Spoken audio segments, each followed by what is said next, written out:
actually thoughts and mind is pretty much similar. So say 5 things, right?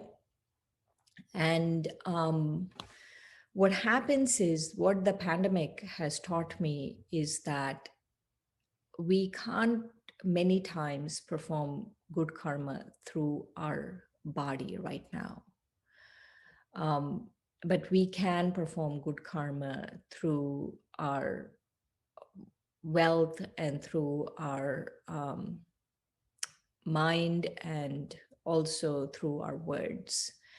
And so, because if you're in lockdown or if you can't go to the center, then it's very hard to perform good karma through your body. And but it's important to perform good karma through your body. And I'll talk about and how we can really include all of those things to be able to perform good karma. We can talk about that after the Murli a little bit. But for now, let's listen to the Murli, and then I'll go deeper into what I'm saying about good karmas. Sounds good? I'm sure all of you are following the Legacy of Love series, right?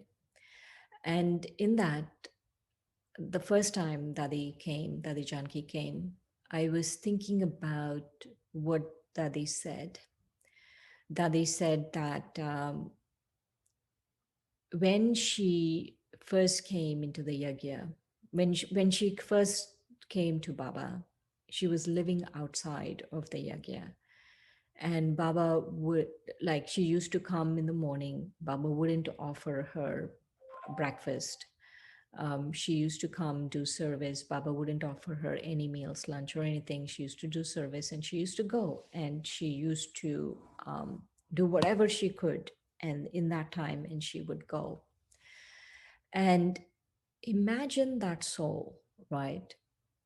And whose karma, her karma was so profound that not only did she come and belong in the yagya, but she became the head of the yagya. So when Baba says, right, your kingdom is so, it's guaranteed, no one can snatch it away. Because no one can snatch it away, because your karmas are so powerful that even God cannot take away. God won't do it. But even if God comes and decides to take away, God cannot take away something that you have established through your karma. And that is something very important to remember. Another story I want to share is, there was this one very wealthy man, and he wanted to give something in the yagya. And he kept telling Baba, oh, I want to give something in the yagya, I want to give something in the yagya. But he suddenly passes away. This is a true story. He passed away suddenly. And what happens is, when bhog is offered to him, he says at that point, I want to give something to Baba. And Baba at that point said, it's too late. Because even though it is his wealth, and even though it is coming from him, but because it did not happen while he was in the body, it's not his action. Whoever gives after he leaves the body, that is their karma. It cannot be his karma. You understand the very subtle things that happen with karma?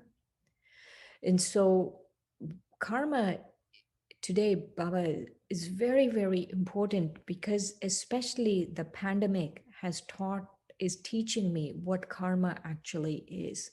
Because we are very restricted in the kind of good karma we can do.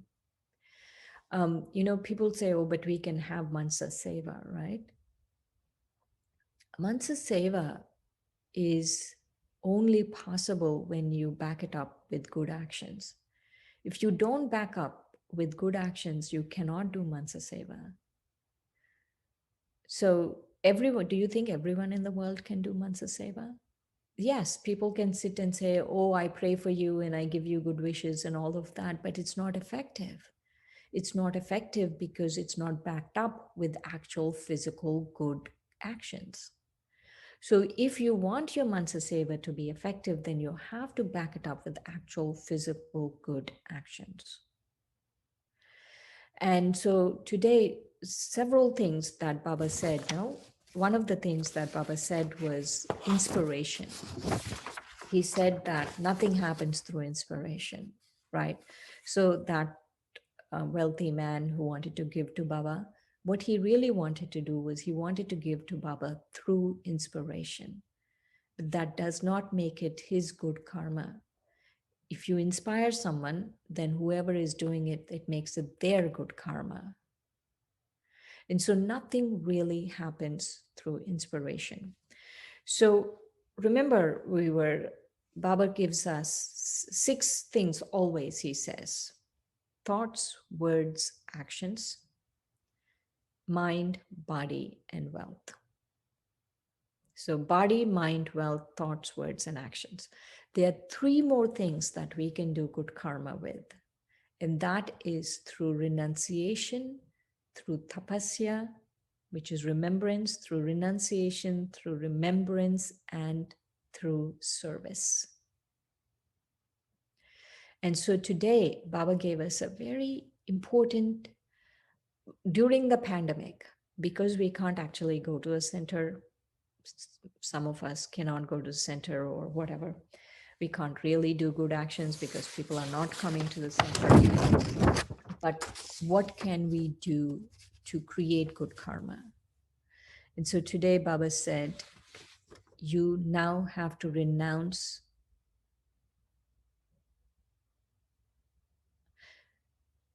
So the elevated religion, so the elevated dharma and elevated karma are now being established once again. That is why you are told to continue to renounce these five vices.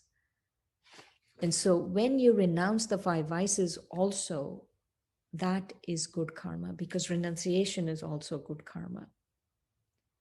And so now we have to see, we have to reevaluate what is it that I can do to create good karma. And one of the things I feel is the question we have to ask ourselves every day is, what can I do today to get blessings from everyone? Not everyone, at least one person, right? What can I do today to receive blessings from someone? And that is your good karma. So whatever I can do to receive blessings. So we have to change our questions, because if I change my question, I change my mindset around karma. And so, or anything, right? If I change the questions in my mind, I change my mindset. And that change of mindset is very important to grasp the magnitude and the depth of good karma. Because now is the time, right? If I perform one good karma for Baba's task, he gives 1,000-fold return. That this is the time. Because the law of karmas, right, is very different. If I'm just doing for another person, if I'm just doing, let's say, for someone who I'm just doing karma for them, it could be good karma, but then there is only a one-time return. But if I am doing good karma in Baba's task, in remembrance of Baba, for Baba's children, whatever it is I'm doing, then it's 1,000-fold return if I'm advancing Baba's task. So the karmic return is not the same. With human beings, you give $1, you get $1. With Baba, you give $1, you get $1,000.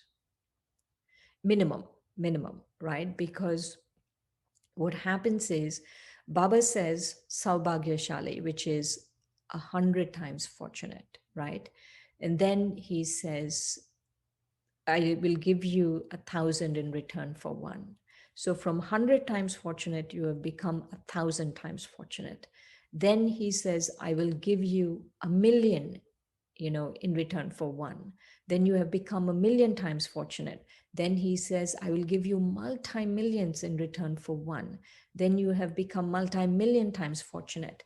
So what makes it, let's say this is 100 and this is multi-millions, for the soul to go from this karmic return of 100 to multi-millions, what is it that you have to do for it to happen that way? Because it suddenly, just all of a sudden, it doesn't happen that you're 100 times fortunate and then 100 times you get return of karma and then you become multi-million times return of karma. It doesn't work that way. It depends on the level of purity of the soul, the level of altruism of the soul, the level of renunciation of vices of the soul.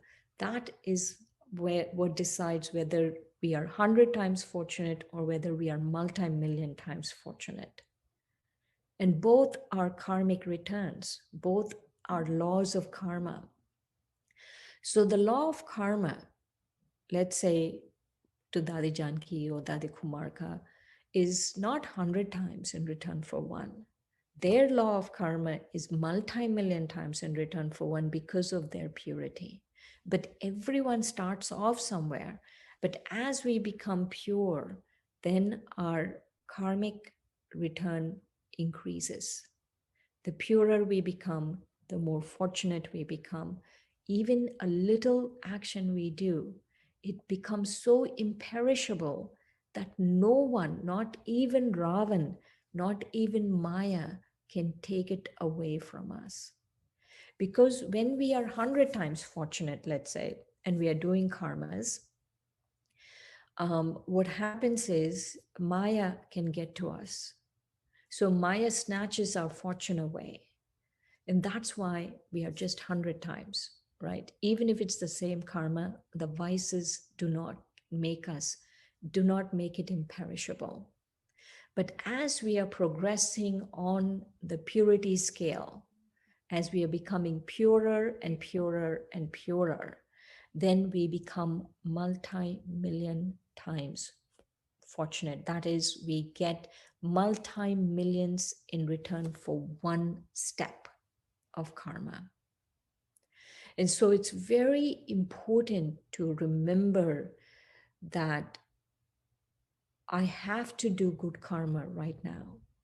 And karma, remember the word karma in Sanskrit means actions. It doesn't mean good thoughts.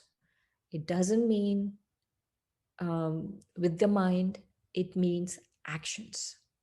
I have to do actions. It's not something that I inspire. It's not something I will do 2 days from now. It has to be actions. So the question we have to ask ourselves is what karma can I do today to receive blessings from souls? Because I remember Dadi Janki one many times sharing with us, and I'm sure all of you heard also how when she was so she used to come and go, right? In the beginning, she used to be out. She used to be staying outside, and she used to come do service and then go back. Then when she came into the yagya, Baba said, you go and take care of first little children and then old people. And so first she was taking care of little children, and then she was like,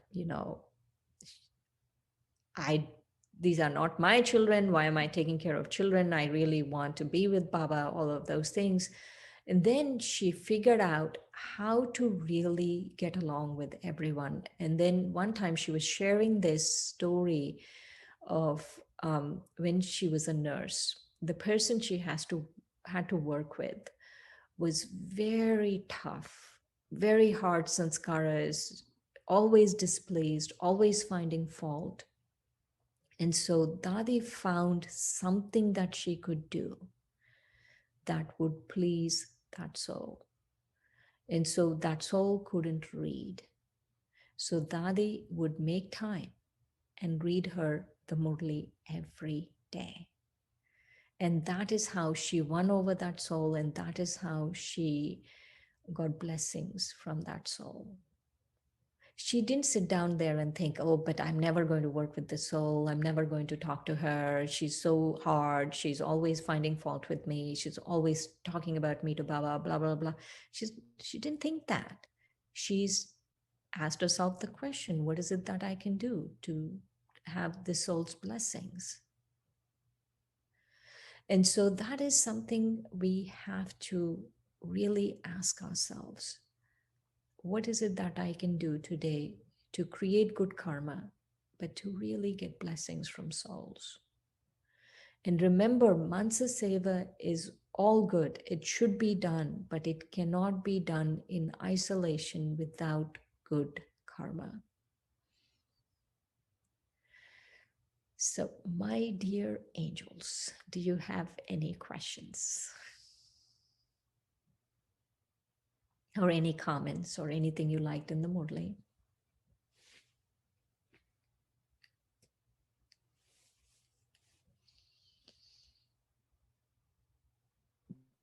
Shanti, Shireen. Om Shanti. From Guatemala. What? Say that again. Hold on 1 second. Say that. We from Guatemala, Sister Leticia. Hello. What I love is the concept of the soul is imperishable, cannot be destroyed, or divided, and it's a whole. That's really something. So that's why you never will melt in the ocean.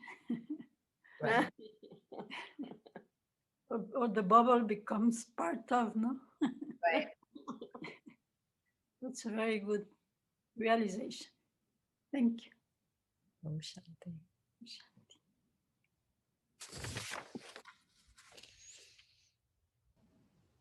Hola, Shireen. Soy Barbie. Om Shanti, Balbi. Barbie del Salvador.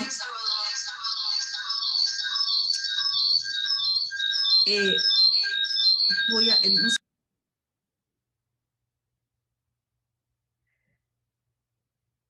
She has two devices going on at the same time. Es que creo que es porque tienes dos aparatitos. One device and then... Trata ahora, Balbi.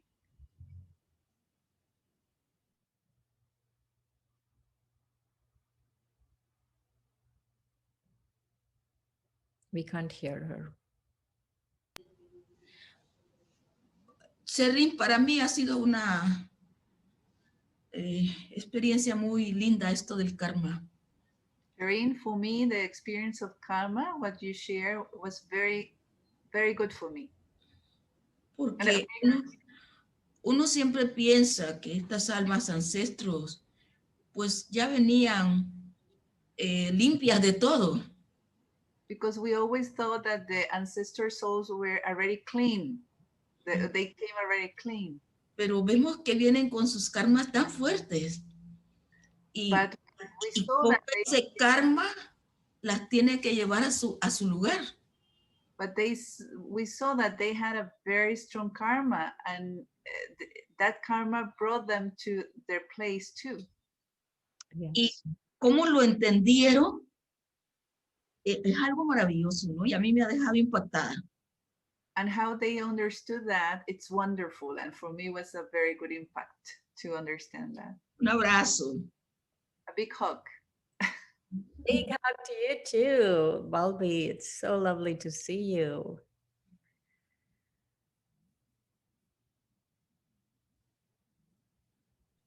Gracias. Gracias. ¿Alguien más? ¿Tienen alguna pregunta? ¿Algún comentario?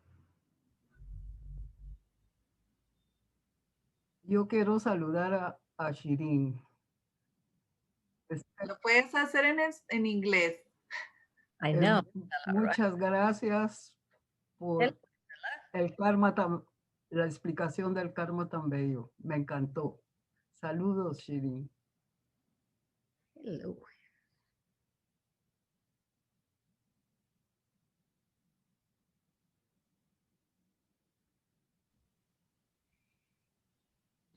¿Alguien más? If no one has a question, I want to share something else. Nadie tiene una, dice, si no tienen preguntas. Sí, Shireen. Or share something from the Murli. It's okay. It doesn't have to be a question. Share something that you liked from the Murli. Carolina, ¿quieres hablarlo o quieres que lo diga? Carolina is saying that about the difference between a prophet and a guru. That's why Baba never calls himself a prophet. So that's why that's what she liked.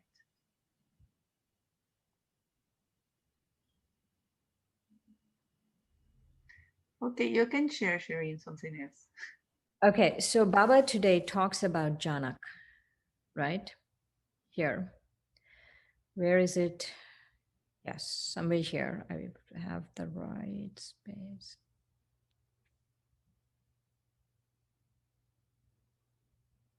So he talks about receiving liberation in life in a second and how we can all be Janak.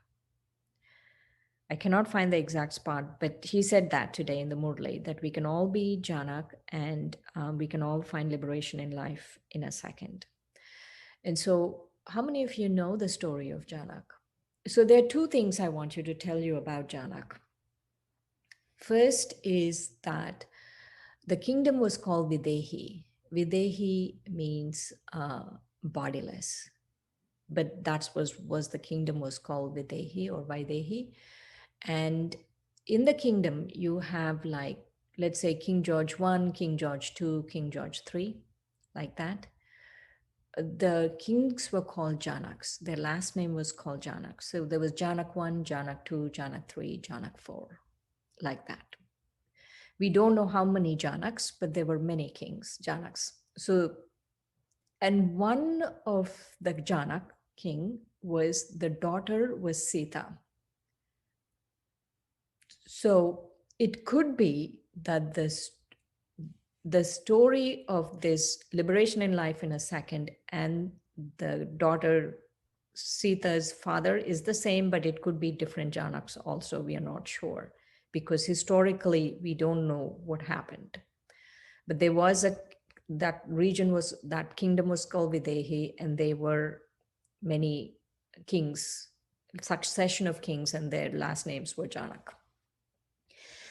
And so one of the kings, they were all very renowned for their spiritual life. So they were royal. So Raj Rishi, right? That's how the word Raj Rishi came, that they were very royal. They were Rajas, they were kings, but they were also renunciates. And so this King Janak wanted liberation in life. And in a second, he wanted liberation in life, and he called all his, so he had a court.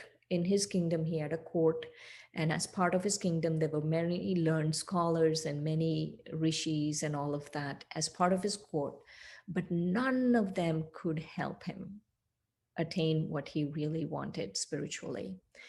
And so he sends a message far and wide to other kingdoms, surrounding kingdoms, saying that anyone who can help him will be paid handsomely if they can help him attain liberation in life in a second.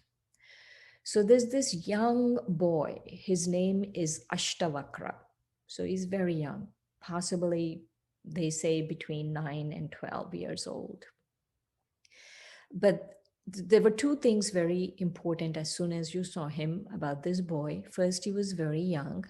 And second, he had 8 deformities. Ashta means 8 and Vakra means deformities. So that's why he was called Ashtavakra. So he had 8 deformities. 8 deformities means like his hand was like this, he has hunchback, his neck was whatever, his leg was twisted, like that. There were 8 of his body parts were deformed, right? And he comes into this court and he tells the gathering, he tells the king, Janak, I can give you liberation in life in a second. And everyone laughs. First, they laugh because the way he looks, and second, they laugh because he's such a small child. And they just make fun of him. And this was before it was, they just make fun of him. So what happens was um, he gets up. He says, the king gets up and he says, all of you stop laughing. I want to give this boy a chance. So the king gets up, he approaches the boy and he says, okay, tell me, how can I do this? So the child says, Ashtavakra says, I need you to do two things. One is, I want you to take a candle or a deepa. A deepa is this earthen lamp, and there is a wick. It's like an earthen, like saucer like thing, and there's a wick.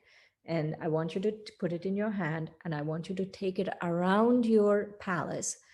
And I want you to not, it shouldn't get extinguished. You should keep your eye on the lamp and not get extinguished. So he goes around the palace and he comes back. And then he says, now I know why you gave me that task, is that I have to keep my eye on the lamp, eye on my spiritual life, and not be attached to my material possessions. So that is when I can have liberation in life in a second. And the second one, what happens is he says, I want you to bring your horse. So everyone in the court goes out, and the horse comes and he says, I want you to now step on the horse. So while the king is stepping on the horse, so while he has one foot on the stirrup or whatever that's called, and he's about to put the other step, he says, wait. Now tell me where you are. And the king is not sure. He says, I'm neither on the horse nor on the ground, whatever. So then he says, in that second, that where you are neither on the horse nor on the ground, that is when then the king understands that that is when you can have liberation, where you're neither liberation in life, you're in the old world, but you're not attached to the old world. You're in the old world, but you're in, spiritually somewhere else. So your mind is attached to the spiritual world. And so that is how he gets liberation in life in a second. And so this young boy, Ashtavakra, becomes the king's guru. And not only he becomes the king's guru, but he also wrote something called the Ashtavakra Gita, which is widely available now, which is different from the Bhagavad Gita. It's a different Gita. It's the Gita that this boy wrote, and it's called the Ashtavakra Gita. And so that is the story of when Baba says everyone can receive liberation in life in a second, because that phrase, liberation in life in a second, was popularized by that story. And Baba used that story to teach us what it means spiritually.